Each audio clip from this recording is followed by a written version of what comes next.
A summary of the Book of Mormon. Written by a Mormon. Written by a member of the Church of Jesus Christ of Latter-day Saints. A title that is correct, but is a bit wordy. Now let's get into the basics of what the Book of Mormon is and where it came from. We have this book today because a 14-year-old named Joseph Smith asked a question about the Bible. Members of the church also believe in the Bible. For some reason, a lot of the world doesn't understand this. When he was older, Joseph received a book that was made of gold, called the Golden Plates. He translated the records because he was a prophet. Many people are probably wondering who the editors/authors of the book are. Now, the reason I describe it like this is that this is kind of confusing, because there are a lot of people who helped write each part of the Book of Mormon. It's easier if you think of the Book of Mormon as a group project, and three of the writers put what everyone said together on the same Word document and made something acceptable to the teacher, who in this case is God. There are three main people who I will refer to as the authors, and none of them are Joseph Smith. Remember, he was the guy who translated everything, not the guy who wrote them. The first author is a person named Nephi. His big thing was he liked to go and do things when the Lord commanded him. The second author was a man named Mormon. He was the primary author of this book, which is why he put his name on the front cover. The third author was a guy named Moroni. Moroni buried the gold plates in the ground to preserve them. He later visited Joseph Smith as an angel to tell him about the plates. Now let's discuss each part of the Book of Mormon. I'll try my best to summarize all of these, but I realize there is way too much to cover in a video that is roughly 5 minutes long, so let's just try our best. This is about how Nephi stole his family history records from his cousin who tried to kill him, saw a tree full of fruit in a dream, and built a boat.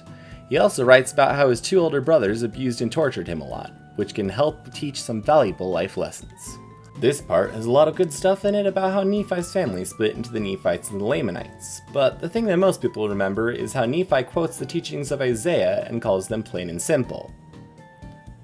Almost none of us find this section to be plain and simple. So there's an olive tree, and there's the branches represent us, and there's a fire, and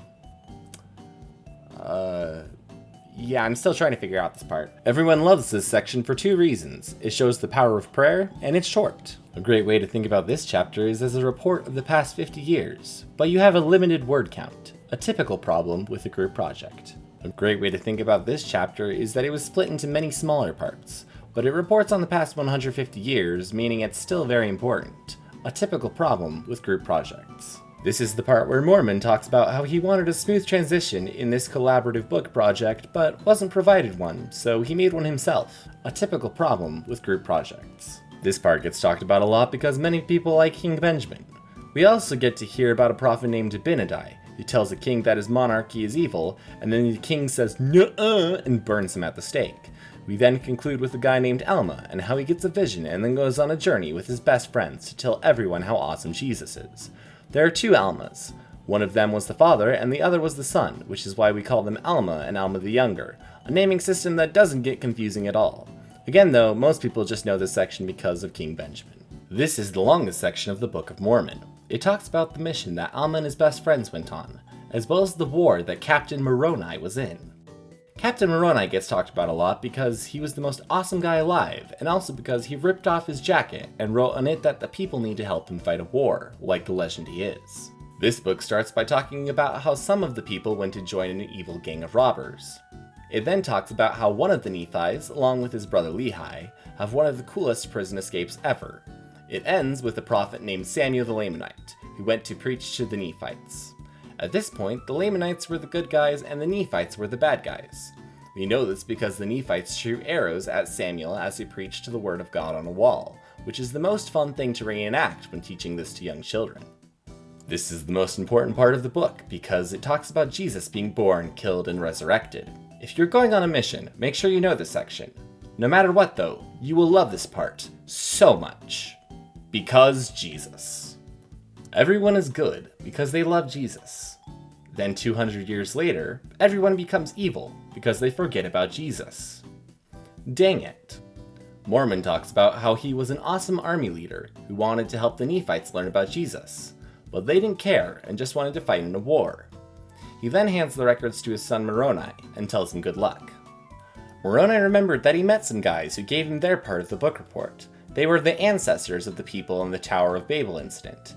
This book is mostly about a guy named Jared and his brother. The brother is the one that is most talked about because he built a boat. Many of you are probably wondering why he is called the brother of Jared and wasn't given a proper name. That is because his name is Mahanrai